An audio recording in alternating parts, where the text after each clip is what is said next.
Welcome to Celtic State of Mind. My name's Paul John Dykes, and today I am joined by Laura. Welcome to Stirling, Laura. Hello.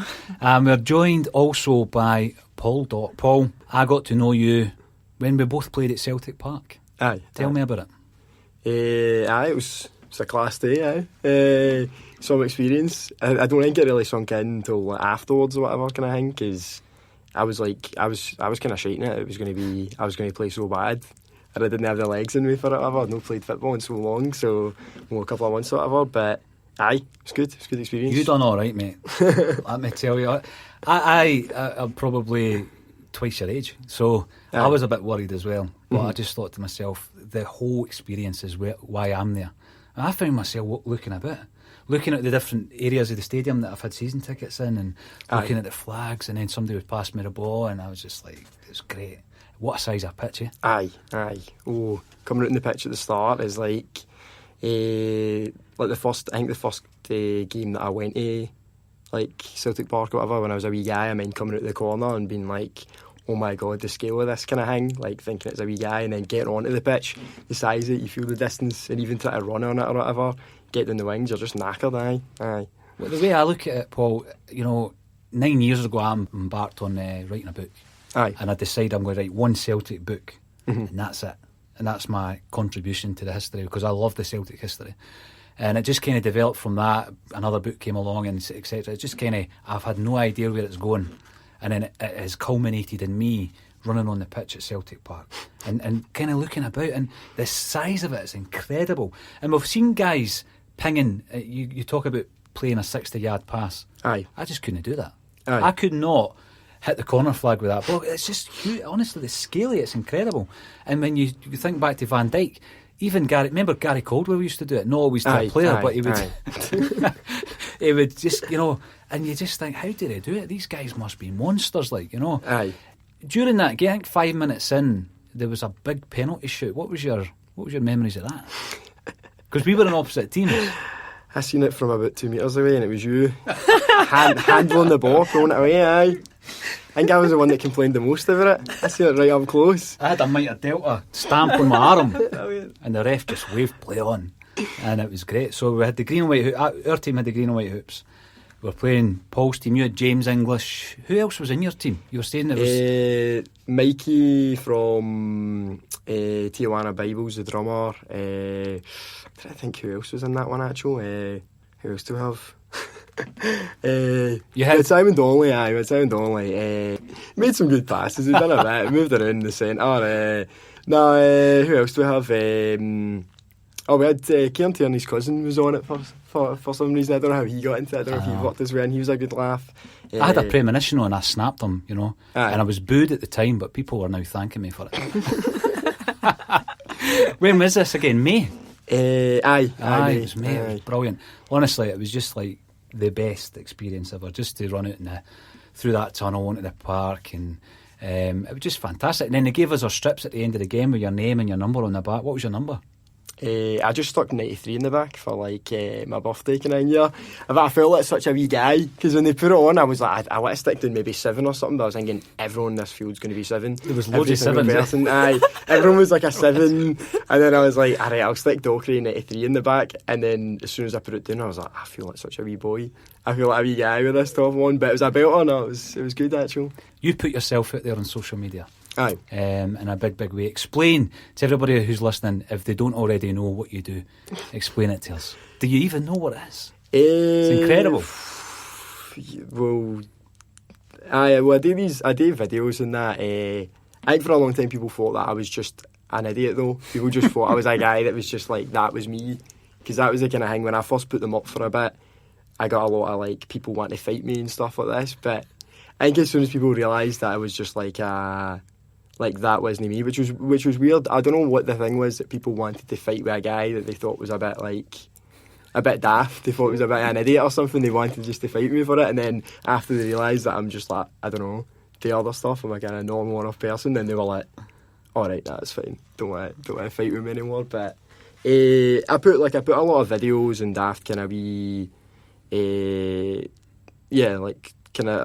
put up some like art things as well, a wee bit as well, but it was kind of like the videos and stuff I was doing for a while, kind of comedy videos that kind of kicked off, and it all kind of exploded like last year, and just thousands of followers. It did. I mean, it's difficult, I think. I mean, you're the same, Laura. If you put anything out there, right, you're basically bearing your soul. Mm-hmm. I remember thinking that with my first book. What if everybody thought it was absolutely dreadful? You know, there is that fear, eh?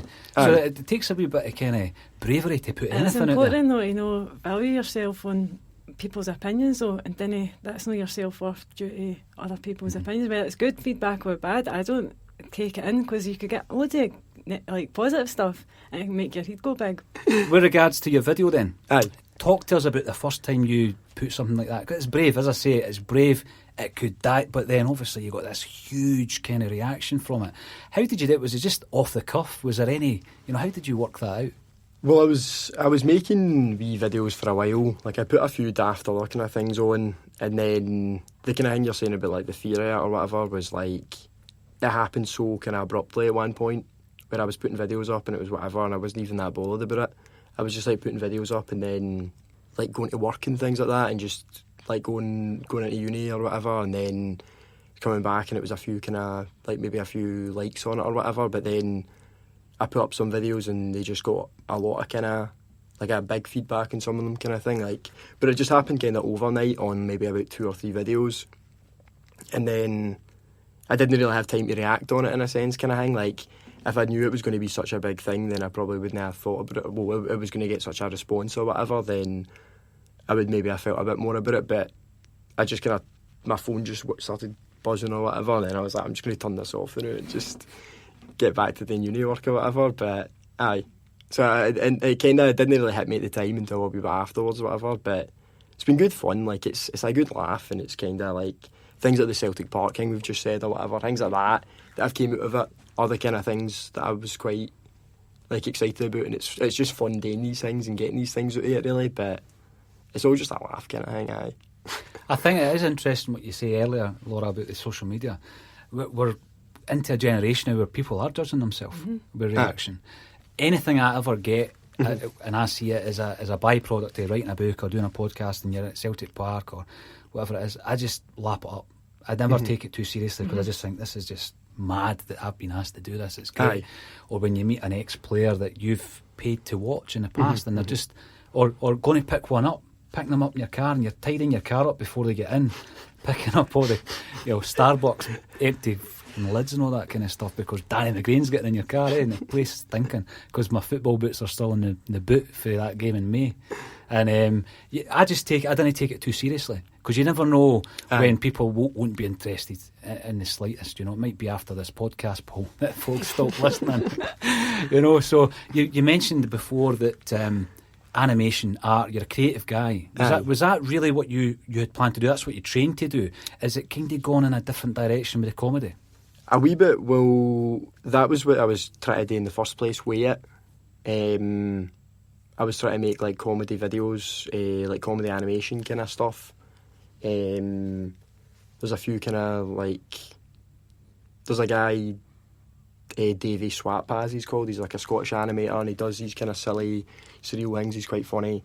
I was kind of trying to maybe do a wee bit of thing like that. No, say, but aye. And then it's kind of went a wee bit of a different direction now, and a wee bit more kind of like comedy writing things now and stuff like that, as opposed to doing as much illustration work or anything. But it gets you a lot of kind of, like, I've got offers for illustration work from this just through coverage kind of thing, and it's good to be out there. And I still hope to do more illustration and go back to that kind of thing in the end. I know a lot of people that do even like the kind of Celtic illustration kind of stuff. Like, there's that girl Frankie that does the drawings. I don't know if you've seen them. She's done the drawings for the Women's World Cup as well. She'll just get voted in the top 100 football illustrators in the world. Aye. By a magazine. Was it 442? I think so. Aye. she does some great stuff, but that's the kind of thing, like, be good to kind of bring it into that a wee bit. She's like a Celtic fan and all, so she attaches it to kind of like illustration to the like being a Celtic supporter kind of thing, which is cool. But aye. What is it? And I have asked this in the past because we've had people from an acting background, from music, from art, and I've asked this: what is it with Celtic fans that kind of breeds a creativity? I mean, I just think we've got a fantastic fan base of musicians and directors and actors. What do you think it is, Paul? I think you do actually. You do see it a lot more amongst like Celtic fans and stuff like that. I think, and it's quite notable these days. I think it's kind of like, I think it's like a there is a lot more positivity and openness, I think, in Celtic fans and stuff like that, and like progressive values, and you see it in like the Green Brigade and stuff like that. You see a lot of progressive values getting pushed through, and there's a lot of kind of like, as opposed to just like sitting back or whatever kind of thing, and holding on to the past and holding on to old-fashioned values and old-fashioned views kind of thing, that others would do, if you know. But you do see a lot of creatives, aye. There's a lot of kind of artists and musicians and folk that I know, and anytime I meet people that are like, I do meet more like creatives, even in like the art kind of community and stuff, that are Celtic fans, which is quite a noticeable thing. Aye. It's interesting, isn't it? Aye. I mean, see when I met you at Celtic Park that night and you were chatting to Chris McQueer.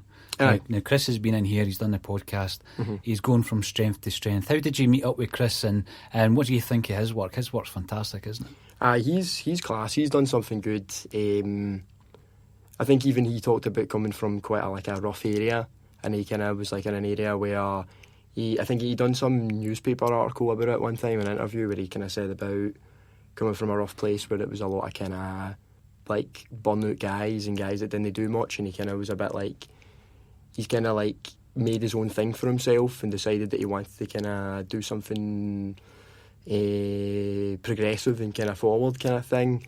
I met him through doing illustrations for a book he released, so that was like a good thing that came out of it. That was just, I think it was last year about this time maybe, he released Leathered, which ended up being in, he put it into Here We Fucking Go or whatever, he put it into that I think as well, but I done illustrations for like a book that he just did, a single story book kind of thing he released with that, and I done a few drawings, so that's how I met him.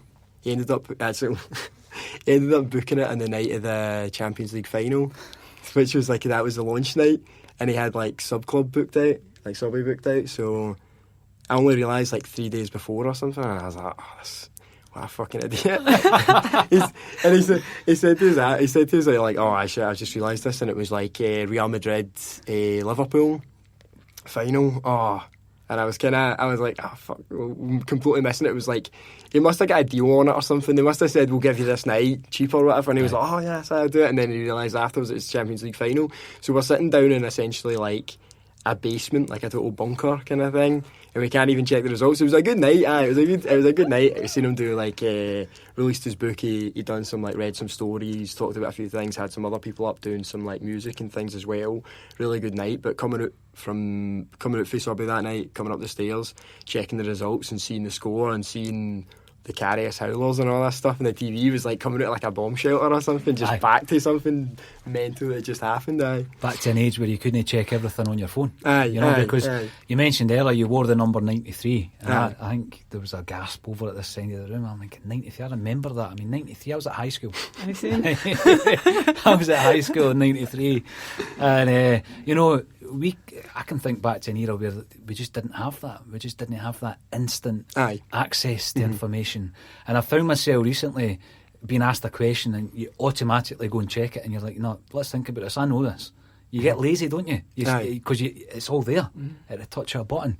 But there's a great use of social media, and you're obviously using that and benefiting from it. And I try to use it as best as I can as well to promote this podcast and various other things. Chris McQueer, we got him in to do a gig at the Poetry Club. It was last October. Aye. Just on the eve of his Here We Fucking Go book. It was just coming out. And I remember introducing him on the stage and saying, this time next year, I won't be able to book this guy. because he's going to be massive, you know. Aye. And he's moved in. It's been adapted by the BBC Scotland. It's fantastic. Aye. What do you hope to do? What would be your ambitions and your aspirations for your own work? I'm hoping to go back to animation stuff. I want to kind of go into that and pitch some stuff, and maybe I'd love to have like a TV show or something, or even it might even be just to work it online or something like that kind of thing. Still with the comedy edge. Still with comedy Good. stuff, yeah, like maybe like a cartoon kind of comedy thing, like a daft kind of surreal humour thing is what I've been kind of looking at and working on a wee bit at the moment. I was looking into doing a few other things comedy related. I was enjoying some of the kind of comedy writing stuff a wee bit. That's been quite fun. But I like doing tons of different things. I kind of like going to like mixing it up a wee bit with different things, and kind of I change ideas on what I do quite often with these kind of things. Like I do like to keep up with all the like I went when I was at art school, for example. I was at the art school and I played football up at the uni up there kind of thing, and I think it seemed like a bit of a thing. I only knew like a handful of other people that were at the art school and playing football. It was a bit of a thing. It seemed as if you were doing that, then you couldn't do the other kind of sports side or whatever. But I like doing tons of things. I like maybe integrating like football stuff into, or like football things into like my art or whatever, and kind of connecting it all across. And I don't know. I've got a ton of kind of what's it called, like stirring a few pots at the moment kind of thing with a few different things. But essentially, an animated show would be what I'd be hoping for. Do you think comedy's seen less of an art because it's funny? Do you like taking less serious as other art forms? I think it's got a lot maybe more kind of weight behind it at times.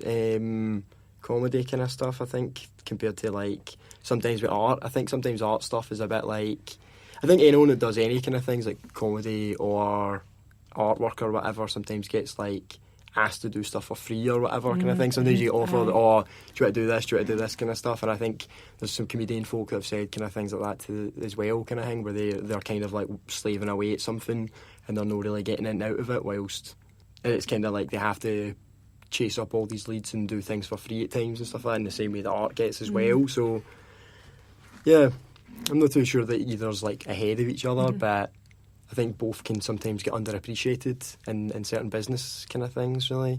Aye. You know, when you think of Scottish comedy, I mean, again, I speak about Celtic thinking it's a unique thing. I hope it is a unique thing. I think there is a unique edge to a lot of Scottish comedy, classic comedy. What kind of, if any, Scottish comedians have influenced you, or who did you kind of look up to and enjoy?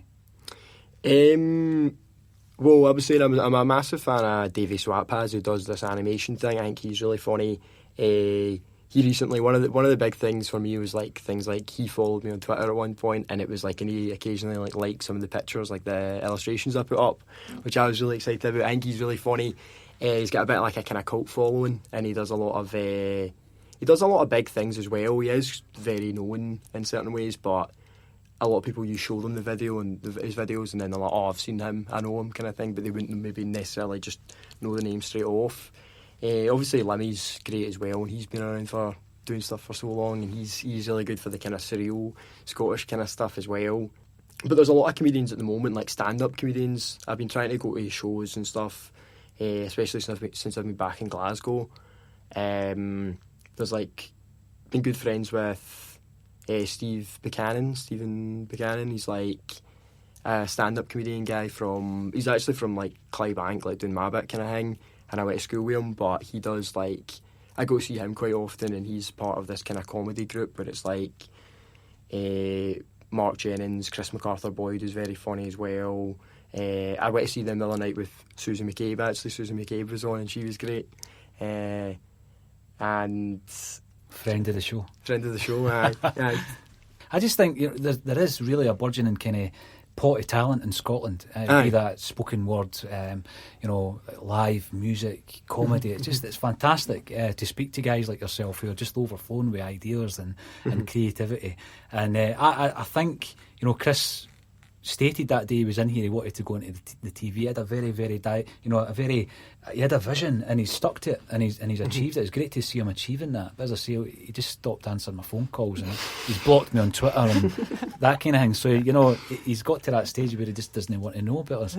But he was talking about when he was younger, he was a model in one of the catalogues, the Celtic catalogues, and he was gutted that Celtic didn't let him keep what he was modelling. So he was just this wee kid, 7-year-old or whatever, and he wasn't allowed to that Celtic. still. Exactly. He probably still had that moustache. But then when we played at Celtic Park, he could take his top home, so it just gone full circle for him, you know. 93, we were talking before about Celtic eras. My first game was in 1987. And the 90s were grim, and then obviously we had the Wim Jansen team, the Martin O'Neill team, that kind of thing. What's your memories of Celtic growing up?